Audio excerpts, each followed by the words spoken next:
Hey everyone, Karen here for this week's SnoCountry SnoCast. Thanks as always for popping in here on SnoCountry.com. Let's dig into the forecast. This is going to take us out of 2016 and into the new year. Crazy, we're already turning into a new year. Here are some highlights. In the Northeast, we've got a nor'easter on the way. Yay, good snow, good widespread snow here for a lot of New England, New York, and maybe even into Pennsylvania, a bit of snow as well. Pockets of good snow in the west, just kind of have to know where to look, which of course we do, so that's why we're here. And then we'll look at a flip-flop in pattern, kind of a changeover. East getting a little warmer, west getting more active and colder by the turn of the new year. So let's dig in here. We're going to start way up in the atmosphere looking at the overall pattern, and what we're looking at here is a big ridge in the west and a big trough in the east. The troughing in the upper levels is what you want for a more active, a colder, and this time of year typically snowier pattern, and that's exactly what we have. This takes us from Thursday, Friday into Saturday, so the last day of 2016, and that's why we're looking at some of the best totals here in the east. Also notice a little troughing happening in British Columbia. That's going to help us generate some snow across BC, Washington, and maybe even to Idaho and Montana as well. Not quite as widespread a storm, but hey, something we will take, and we'll talk about that in just a moment. First though, let's start in the east. It's all about this nor'easter coming in for Thursday night especially, and Friday. You'll see here this is one run of the American or GFS model. Shows low pressure building and intensifying off the southern New England coast and then kind of hooking up into Maine.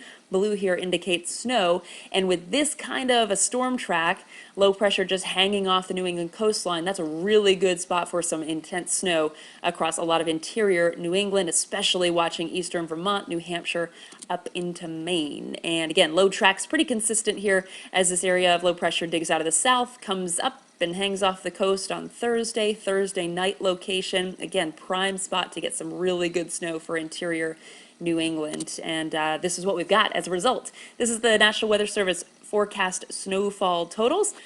I'm liking it. Those orange colors are well, 8 to 12 inches in the lighter yellow, if you will, a foot plus. This is going to be pretty widespread for eastern Vermont, New Hampshire, up into Maine, and the red is 2 feet or so, and that's for both valleys and mountains, by the way. So the mountains are going to be absolutely epic. This is a really intense shot of snow, especially Thursday night, so get out early Friday for this one. That'll probably be your best window of opportunity. First chair is going to be absolutely amazing. And while I can highlight some best bets, I mean, look how widespread the snowfall is here. I'm highlighting best bets just where the deepest snow is and probably where you're going to get some of the best terrain. But, I mean, even down into Massachusetts, if you just want to get out and get some of that fresh snow, I mean, do it up. There might be a little mixing in southern New England to watch for with some warmer air down there, but you know, that's why I've highlighted these northern mountains, because it's going to be all snow and deep snow there, so enjoy that.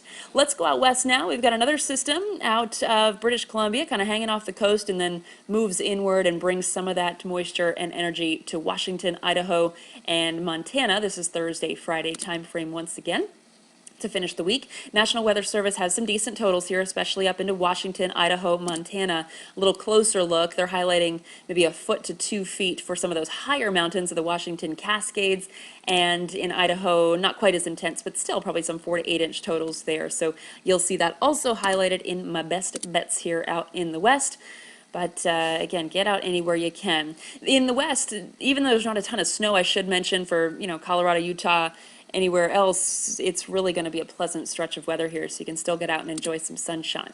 All right, the change for the new year, not just the year, but also the overall weather pattern. You're going to see a big transition to a colder, much colder setup in the west. Looks like some really cold air to start 2017 as this new trough then digs in.